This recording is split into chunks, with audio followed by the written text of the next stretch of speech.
You work hard, you pay your bills, you answer your emails. By most standards, you're a solid, responsible adult.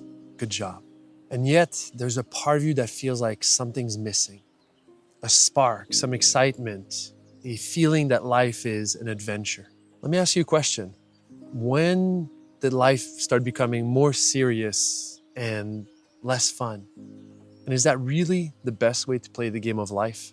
I recently turned 40. When I was a kid, I saw my parents at 40. I thought they were so old. And somehow, here I am. Got a little bit of white hair in my beard, got less hair on my head than I used to.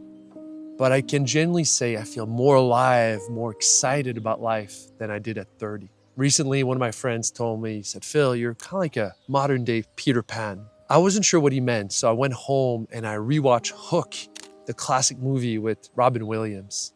I expected some fun, some nostalgia, but what I didn't expect was for it to reveal why so many adults quietly feel like something's missing. At the beginning of Hook, Peter has become what society celebrates. He's successful, he's responsible, he's very busy, but he's also really stressed. He's distracted. Even when he's with his family, he's physically there, but mentally he's somewhere else. In other words, he's become an adult. When he goes back to Neverland, he realizes something heartbreaking. He didn't just forget how to fly, he forgot who he really is. The Lost Boys, Tinkerbell, they don't teach him new skills. They help him remember something he had forgotten. How to laugh, how to play, how to imagine, how to feel fully alive. When I watched Hooked as a kid, I thought it was a movie about flying in the sky and pirates. But rewatching it at 40, I realized it's a movie about us. Because so many adults are making the same mistake Peter made. We assume growing up means replacing play with productivity, adventure with responsibility, curiosity with efficiency. But neuroscience actually suggests something very different about being a successful adult. When we play, when we laugh, when we're genuinely having fun, something fascinating happens. Our brain chemistry changes. Stress hormones like cortisol go down, while chemicals like dopamine and serotonin and oxytocin, which are associated with motivation, connection, and drive, they go up. In other words, we don't just feel better, we actually start functioning better. Sean Aker, who studied happiness at Harvard, found that when our brain is in a positive state, it becomes more productive, more resilient, more creative than when our brain is in a neutral, negative, or stress state. The crazy part is that when most people think that when they're successful, then they'll earn the right to be happy, but it actually works the other way around. Happiness isn't just a reward for success, it's one of its key ingredients. So maybe Peter Pan isn't the problem.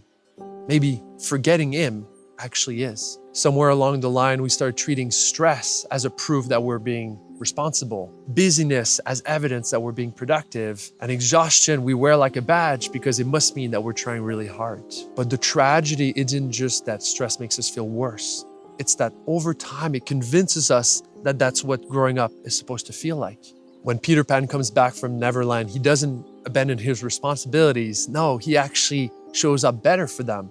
He's more present with his kids, he's more connected with his wife, he's more alive inside his own life. Why? Because he didn't become less of an adult. He became more whole, more complete. He brought back a part of himself he had forgotten. And I think that's the real lesson of Peter Pan. I call it the Peter Pan principle. Inside of us, there's two very important parts. There's the responsible adult and there's the playful child. The responsible adult keeps his commitment. He plans for the future. He makes sure that our life works. The playful child explores, laughs, discovers. He does things just because they're fun. Most adults spend years straining the first while slowly abandoning the second. And that's where trouble begins. If we lean too far on the side of a responsible adult, life starts to feel more like a grind than an adventure.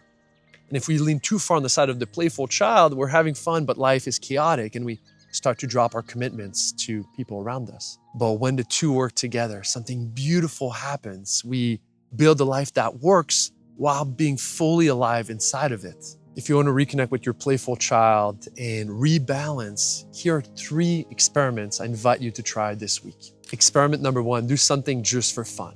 Not because it's productive, not because it's good for your career, it's going to make you money. No, just because it's fun. A couple of days ago, I was walking the forest, actually thinking about this video, and I saw this guy digging a hole next to a trail. I walked up to him and I said, "Hey, what are you doing?" He said, "Well, I'm just building a jump for my mountain bike." It made me smile because this guy, his name was Eric, he was 60 years old. We started talking and he said, "Well, I have a demanding career, I have a busy life, I have a family at home, but once a week, I make sure I come back to ride my mountain bike because it makes me feel like a kid again." In my mind, I thought, this guy gets it. So let me ask you, what did you absolutely love doing when you were a kid? Was it making art, playing sport, building things, or putting on little shows for your friends? What made you feel most alive? What's one thing you could bring back into your life at least once a week that would make your playful child smile?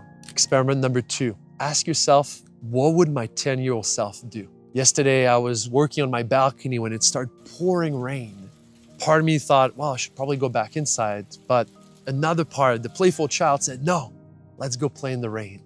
So I took off my shirt, I put on my bathing suit, and I went for a walk in the pouring rain. I had a huge smile on my face. I felt so alive. I felt so free. So I invite you to listen to your 10-year-old self once in a while and do what he or she wants to do. I have a feeling they might remind you of something you've forgotten. Experiment number 3, turn your hometown into a playground. Do you remember getting your first bike? That feeling of freedom, of adventure? All of a sudden, you didn't need your parents to drive you, so you could just go where you wanted. Well, that feeling of adventure isn't gone. You can still access it. When I was living in LA, I started this little ritual where every Sunday, I would drive to a different neighborhood, park my car, and just explore. I'd walk the streets, look at the houses, look at the trees, maybe try a cafe or talk to a stranger.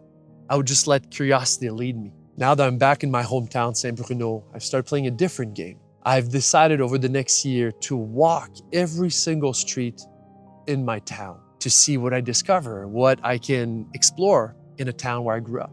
Honestly, it's amazing how much adventure we can find when we stop using the same routes every day.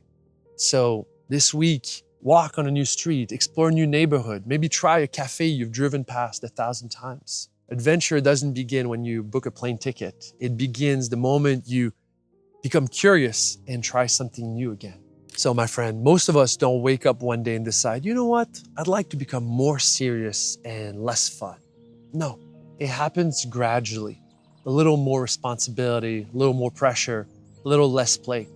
Until one day, like Peter and Hook, we wake up and we realize that we've lost part of ourselves. But here's the good news. When he came back from Neverland, Peter didn't abandon his responsibilities. No, he actually showed up better for them because he brought back a part of him he had forgotten. And I think that's a real lesson. You don't have to choose between success and joy, adventure and responsibility. The goal isn't to become less of an adult. It's to become a more complete one. So if life has started to feel a little gray, if you've been wondering where that spark went, maybe you don't need to become someone new. Maybe you just need to remember someone you've always been. Because when your playful child comes back to life, comes back online, you don't just have more fun, you become more alive. And maybe that's what growing up was supposed to feel like all along. So enjoy your day, enjoy the ride, and I'll see you in the next video.